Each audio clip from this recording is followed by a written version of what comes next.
મિત્રો, આપણે વઢવાણ તાલુકાના ગોમટા ગામે ઊભા છીએ અને આપણી સાથે જયેશભાઈ ખેડૂત છે.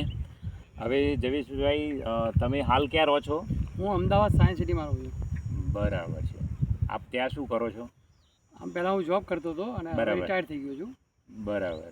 અહીંયા કેટલા વીઘા તમે જમીન રાખી છે? હા, આમ બધી થઈને લગભગ 15 એકર જગ્યા છે. 15 એકર. અને આમાં આપનું મૂળ વતન કયું? મૂળ વતન વિરંગામની બાજુમાં ટ્રેન્ટ. બરાબર છે. અહીંયા જમીન લેવાનો આપનો હેતુ શું? આ જમીન લેવાનો 100% ઓર્ગેનિક ખેતી કરવાની ગણતરીથી આ જમીન લીધી છે. બરાબર. આ હું સુરેન્દ્રનગર જિલ્લામાં લગભગ છેલ્લા 1.5-2 વર્ષથી જમીન શોધી રહ્યો હતો. પણ જ્યાં પણ જઉં ત્યાં આગળ ઓલરેડી પહેલેથી રાસાયણિક ખેતી થતી હોય એટલે એને ઓર્ગેનિકમાં કન્વર્ટ કરવામાં બહુ સમય લાગે. શોધતા અહીંયા આગળ આ જમીન ઉપર આવ્યો તો આ જમીનમાં લગભગ સમજો 15-20 ફૂટના બાવળિયા જ હતા, બીજું કશું હતું નહીં. અને લગભગ છેલ્લા જમીનમાં ઝેર નથી એવી તમે જમીન પસંદ કરી. 13-14 વર્ષથી બાવળિયા હતા એટલે મને એમ થયું કે આ જમીન મારા માટે બેસ્ટ છે. કારણ કે આને વહેલી હું કન્વર્ટ કરી શકું. બાવળિયા કાઢીને થોડું જમીનમાં ખૂટતા તત્વો જે હોય આપણે નાખીએ એટલે આપણા માટે ઓર્ગેનિક સીધું ચાલુ થઈ જાય. બરાબર. આજુબાજુમાં પણ કોઈ ખાસ એવું નુકસાન કરે એવું વાવેતર છે નહીં. બરાબર છે. એટલા માટે આ જમીન મેં રાખી. હવે તમે આમ તો અમદાવાદ સાથે જોડાયેલા છો તો આ ખેતીનું તમને ગમશે? ખેતી એક ચેલેન્જ છે, ખાસ કરીને ઓર્ગેનિક ખેતી.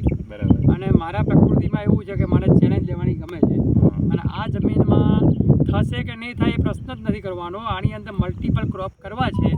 એમાંથી અહીંનું વાતાવરણ, એની સોઇલને આપણે મહેનત કર્યા પછી જે કુદરત આપણને આપે એને ધ્યાનમાં રાખીને જે અનુકૂળ આવે એની અંદર આગળ વધવું છે. બાગાયત પણ કરવું છે, તેલીબિયા પણ કરવા છે, ધાન્ય પણ કરવું છે.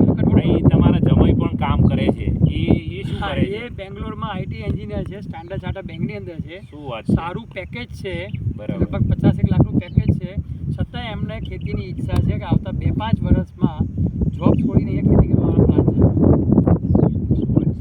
તો ખેડૂત ભાઈઓ, જુઓ, સમય હવે ખેતીનો છે અને ખેતીમાં આપણે રસ રાખીએ અને પ્રાકૃતિક ખેતી તરફ વળીએ તો એનો એક માગ છે.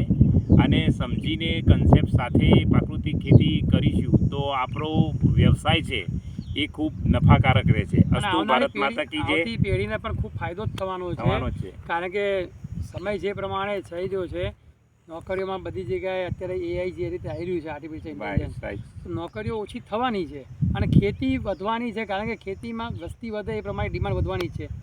તો ખેતીમાં અને બીજું 100% જમીન એટલે કુદરત છે. કુદરતને તમે જેટલી મહેનત કરશો ને એની જો જેટલું માગશો એના માટે તમે જેટલા ઋણી થશો એટલું કુદરત તમને વધારે આપવાની જ છે. અને એ ઉદ્દેશ્યથી જ અમે અહીંયા મહેનત કરવા આવ્યા છીએ. તમે આપો તો તમને મળવાનું છે. વસ્તુ આ છે.